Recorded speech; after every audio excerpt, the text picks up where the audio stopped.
Hello everybody, it's Laura Can here from Foodie Fun with Books. I am so excited to share today's recipe with you. It's so easy peasy and it is called Cherry Ripe Slice. As you can see, I've already started melting the chocolate because it can take a bit of a while in the microwave. So we melt the chocolate for 30-second bursts in the microwave, and then those last squares, we just stir them up and let the heat from the melted chocolate do the rest. You can see by the coloring, I've used dark chocolate and milk chocolate as per the recipe suggestions. So I'm just going to pop this in for the last, I've got 10 seconds left on the microwave. Just a lovely big square of chocolate here. I broke the chocolate bars into squares because it was easier, quicker to melt them that way. I'll just put this in the microwave and show you which chocolate I used. 1 second, I won't be a few seconds. There we go. I used 70% dark chocolate Old Gold, and I used dairy milk chocolate. The recipe says 400 grams. These are 180 grams each, so that's 360. That's close enough for me. Let me get the chocolate. Right, okie dokie. So now we've got our chocolate melted. Both of those bars melted in the microwave. That took me, I think I did 3 bursts of 30 seconds. And all those squares are now nicely melted. Maybe a few little remnants of squares there. So we'll just leave this on the side here. And then my recipe says to stir in the broken biscuit pieces. Now I used, I think it's a South African brand of biscuits, tennis biscuits. They also contain coconut flavor, classic coconut biscuits. They come out in squares.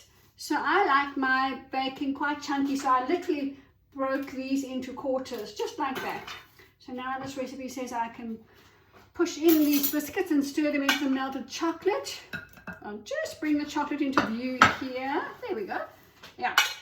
So the recipe said to use 100 grams of biscuits. So that'll be half of this packet, but seeing as I've broken all of them up, I might just use the whole packet, but let me stir them halfway and see how we go, because I did also use extra cherry ripe slices, because why not? I enjoy chunky baking, like I said. Yeah, definitely can put more biscuits in there. There's a lot of chocolate to go around. So whoops, there we go. So that's 200 grams of chopped up biscuits that I used. You're welcome to use the recommended 100 grams, and you're welcome to chop them up smaller if you so wish. So the recipe says to stir the biscuits in. And then the cherry ripe slices. So next month I'm going to make a recipe that doesn't use cherry ripe slices, but for today I did. So that's the packaging, if you don't know what a cherry ripe slice package looks like. And I've sliced them into these thin slices here, like that. I've sliced 4 in because the recipe says to slice 3 in, but I didn't buy glazed cherries. Is that how you say it? Glazed cherries, there we go. I didn't buy glazed cherries, so I figured the extra cherry ripe slice will make up for the glazed cherries instead. So I'm going to add, there we are now, these biscuits are getting nice and chocolatey coated. Let me tell you, the reason I'm baking a cherry ripe slice is because I actually have some really exciting news for you. I've been working on a midlife rom-com series, a book which I released the first one of in March this year. That one was called Love and Laughter. And just yesterday, the second one released for pre-order. Sorry, it's not quite live yet. It goes live on the 3rd of November. That one's called Marriage and Mayhem. And in it is a recipe for cherry ripe slice. Well, sorry, dessert of cherry ripe slice. So that's why I thought I would find a quick and easy cherry ripe slice recipe that I can share with you. I particularly wanted one with no condensed milk, because I'm sure you'll agree with me that there's plenty enough sugar in here without a tin of condensed milk. And lots of the cherry ripe slice recipes that I found contain condensed milk. So I was fortunate to find one that did not contain condensed milk, but certainly no shortage of sugar. So be sure you're sharing this recipe with somebody else besides just yourself. There are not many. My family is quite a small family, so I suspect I'll be eating a lot of the cherry ripe slice myself. But you know, it freezes well, so you can put it in the freezer And then the recipe says to cut the slices, you just dip your knife, your sharp knife, in a jug of warm water so that it slices through the cherry ripe slice nice and easily. And then the last thing that I need to add is the coconut. Now my coconut is shredded, not desiccated. They're quite large slices. So it says 25 grams, but yeah, you know, 25 grams, give or take, it'll work for me. I'm going to stir that in. And then it goes into this rectangular dish here and into the fridge until it's set nice and firmly.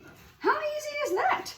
Cherry ripe slice. I think what I'm also going to do, I saved one cherry ripe slice, which I might use for little decorative slices on top. I think that looks good. So let me just double check on the recipe for you. Yep, melt the chocolate, stir in the biscuit pieces, the cherry ripe slices and the coconut, pour into the rectangular dish and refrigerate. So here we go. I'll bring the dish a little closer to us, tip it all in, and there you have a delicious, quick and easy cherry ripe slice for dessert. Now, if you're interested in the Midlife Rom-Com series that I spoke about earlier, like I mentioned, Marriage and Mayhem is available for pre-order now at the moment, and it releases on the 3rd of November. And when it releases on the 3rd of November, the first book in the series, Love and Laughter, will be free from the 2nd to the 4th of November. So if you'd like a reminder, just let me know in the comments, or just make a diary note so that you don't miss out, because although you don't have to read the first book, Love and Laughter, in order to read the second book, Marriage and Mayhem, it is always nice to have a bit of background information on the characters, their backstory. The first story deals with exploring new feelings in midlife. As I say, it's a midlife rom-com series. And the second book digs a little bit deeper, not just romance, but into friendship as well. Both books cover a healthy dose of that absolute jewel of self-worth in relationships, in friendships, and in self-compassion. So it is humorous though. They are not serious books. They are rom-coms, which is a romantic comedy, in case you weren't familiar. And I certainly had a lot of fun writing them. So what I'm quickly going to do now is slice up this last cherry ripe bar on top, just so we can pretend it looks like cherries, right? I'll just cut it across there. See the nice pink inside? Alrighty. And there we have a cherry ripe slice. So quick and easy, no condensed milk, melted chocolate, broken biscuits, coconut and cherry ripe bars. And we're good to go. In the book, the main character Meryl's daughter bakes the cherry ripe slice for a dinner dessert one evening, because she kind of feels bad for having been a little bit bad-tempered, and so she chose to make the cherry ripe slice to make up for her bad manners. So thank you for joining me. I do hope you enjoy your cherry ripe slice, and do let me know in the comments if you tried it. I will put the full recipe in the comments, and I'll also put the link to the pre-orders for Marriage and Mayhem.